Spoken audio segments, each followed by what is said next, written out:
எல்லாருக்கும் வணக்கம். ஒரு சின்ன கேப்புக்கு பிறகு உங்ககிட்ட வீடியோவில் பேசுகிறேன். கடைசியாக டீலிமிட்டேஷன் பற்றி பேசியிருந்தேன். அதை தொடர்ந்து எலெக்ஷன்லாம் நடந்து முடிஞ்சிருச்சு, ரிசல்ட்டும் வந்துச்சு. ரிசல்ட்டுக்கு பிறகு என்னவெல்லாம் நடந்துச்சு, என்ன நடக்குது எல்லாத்தையும் பார்த்துக்கிட்டு தான் இருக்கோம். 2 வாரமாக எல்லா வீடுகள்லையும் நியூஸ் சேனல் தான் ஓடிட்டே இருக்கு. அந்த அளவுக்கு பரபரப்புக்கு பஞ்சமில்லாமல் போகுது. 2026 தேர்தல் முடிவுகளை எடுத்துக்கிட்டா திமுக ஒரு பெரிய பின்னடைவை சந்திச்சிருக்கு. அதை நாம் ஏற்றுக்கிட்டு தான் ஆகணும். இது நிச்சயமாக நாம் எதிர்பார்த்த ரிசல்ட் இல்லை. இதுக்கு அவர் காரணம் இவர் காரணம்னு யாரும் யார் மேலேயும் பழி போடாதீங்க. தலைவராக இந்த தோல்விக்கு நானே பொறுப்பேற்றுக்கிறேன். வெற்றி கிடைக்கும்போது எனக்குத்தான் அந்த கிரெடிட் வந்து சேருது. அப்போ தோல்வி அடையும் போதும் அந்த பழியை நான் தான் ஏற்றுக்கணும். அதுதான் ஒரு நல்ல தலைவருக்கான இலக்கணம்.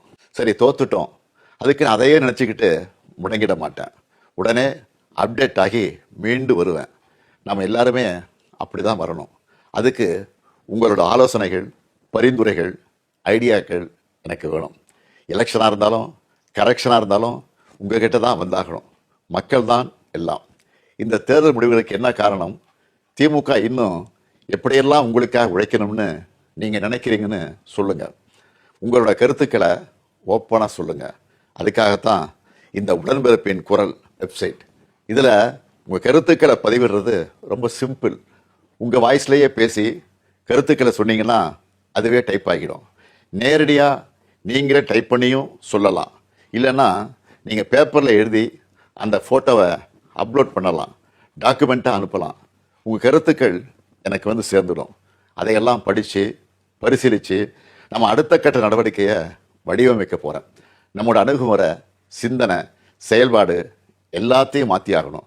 காலத்துக்கு ஏற்ற மாதிரி எவால்வ் ஆகித்தான் ஆகணும். உங்கள் கருத்துக்களின் அடிப்படையில் டிஎம்கே 2.0 வரும். கட்சியோட எல்லா லெவல்லையும் தேவையான மாற்றங்களை செய்ய போகிறேன். இதனால் அடுத்த 100 ஆண்டுகளுக்கும் இந்த இயக்கம் உயிர்ப்போடு இயங்கும், உங்களுக்காக இயங்கும். உடன்பிறப்பே, நீங்கள் சொல்லுங்கள், நான் கேட்குறேன்.